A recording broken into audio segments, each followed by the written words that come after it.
number one, give the mic. Rule number two, like I leave rules and everything will be okay.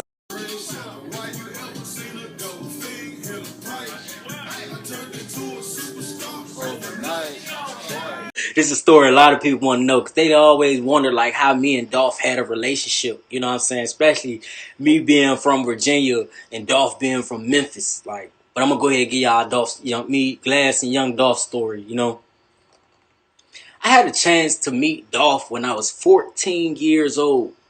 So Dolph is the first recording artist and major artist that I ever met,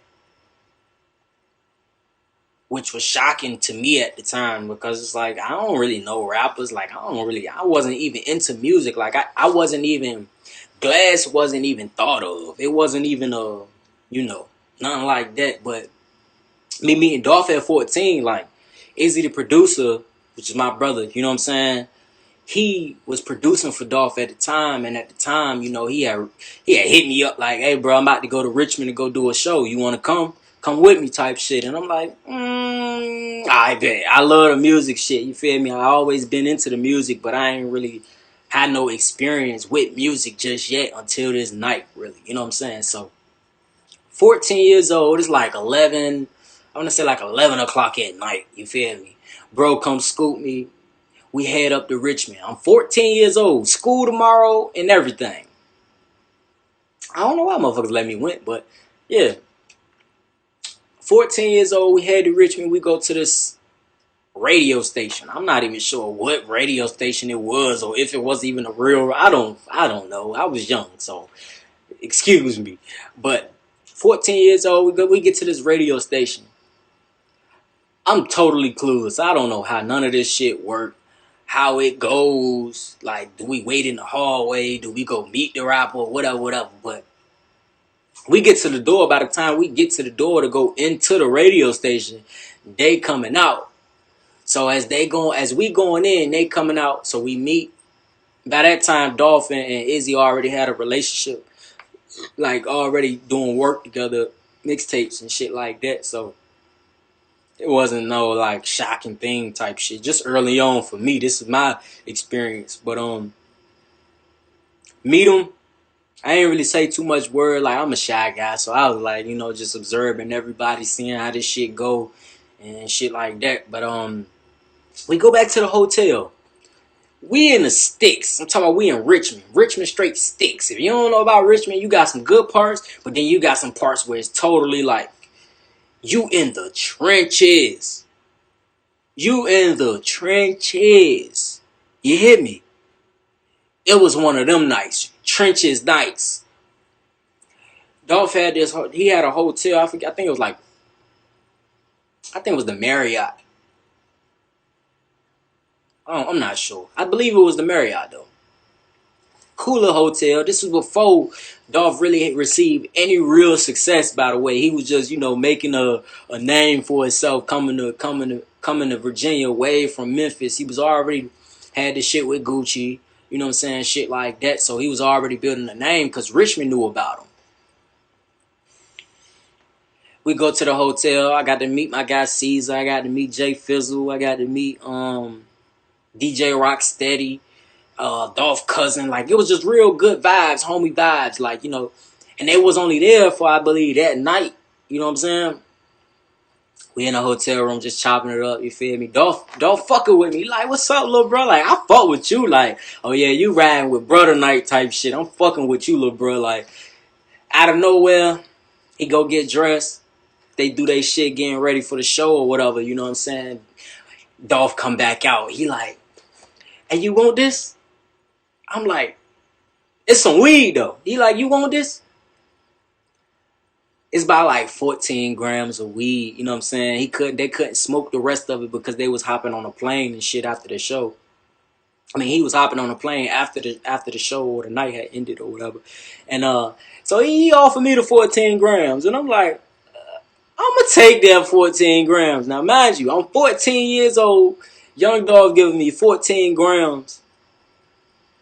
I'm not even sure if I was really a smoker back then. Like, I know we dibbled and dabbed, but I wasn't a real smoker. Like, I was just shocked that bro was giving me 14 free grams. You know what I'm saying? It was like, this how you know rap niggas getting money. This nigga giving me 14 grams for free?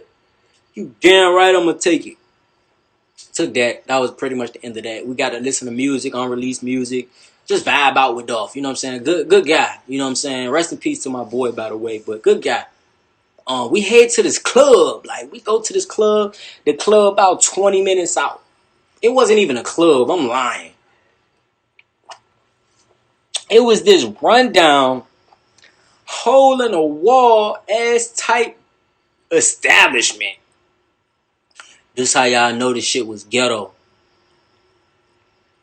They didn't have a parking lot. The parking lot was straight a dirt road and mud. Y'all know how rappers, they usually, alright, they gonna come out or get at the front door, come in the front door when everybody in there, or you gonna go around back, they gonna come through the back door. We going through the back door. Me, Dolph, Izzy, and his team, you know what I'm saying? We going through the back door. This was one of them spots where it was one way in, one way out. Which is, I don't like that. I don't like that. And it was one of them spots. Ratchet as hell. But I guess this was Dolph crowd. This was Dolph fan base. You know what I'm saying? And at the time, Izzy and Dolph had At the House out already. And it was on BET. So it's streaming on BET and playing on BET while we performing. Or while he performing. So it's like, at the time, it's like he blowing up. Now he in Richmond. So it's like at the same time. So that's how I got to see, like, oh, this how that work. He streaming, but he outside type shit like that. You know what I'm saying? So Izzy had produced At the House. This is after South Memphis Kingpin had came out. When this rundown ass after hours club, man, I'm talking about the stage had to been like, let's say about this high off the ground. So it wasn't really a stage. No lights in the bitch for real. Hot as shit, but it's packed. Wall to wall. We go out there, and I'm just shocked myself because I never seen nothing like this. I never seen these many people, you feel me? Just so excited to see a person. Imagine I'm getting introduced to celebrity status, if you want to say that. So, go out there, see these people. I'm like, yo, these people are here for this guy? They know the songs word for word. Oh, that's how this shit work. After hour spot, ghetto club. I'm like, okay, cool. This how this shit work. Word for word. I'm gonna post the footage in this video, you know what I'm saying, too. So y'all can see. Word for word. Izzy lit up like, damn, this my state. And I ain't even know they know my shit like this. But they know my shit. They know my songs. Like, I could merch. Izzy probably was one of the first people to bring, you know, Dolph to Virginia and have people want to rock with Dolph that's from Virginia. That's a fact. You know what I'm saying? That's a cold, hard fact. Rock the show, you know what I'm saying? It wasn't too much, you know what I'm saying? Just run down ass club, whatever. Wall to wall, super hot, hole in the wall type. I keep saying a club. There was a hole in the wall after our spot. It didn't even have a club. No lights. It looked like water was leaking from the ceiling type shit. Like mud outside, no parking lot, ghetto as hell type shit. Like before the fame. Fast forward, that night was that night, you know what I'm saying? We left the club, me and Izzy go back to, you know, my part of town, and we didn't really even build a relationship that night where it was too deep. But 2018 come around. I imagine I wasn't Glass yet, you know what I'm saying? 2018 come around. They got a summer bash coming, and it's at Hampton Coliseum.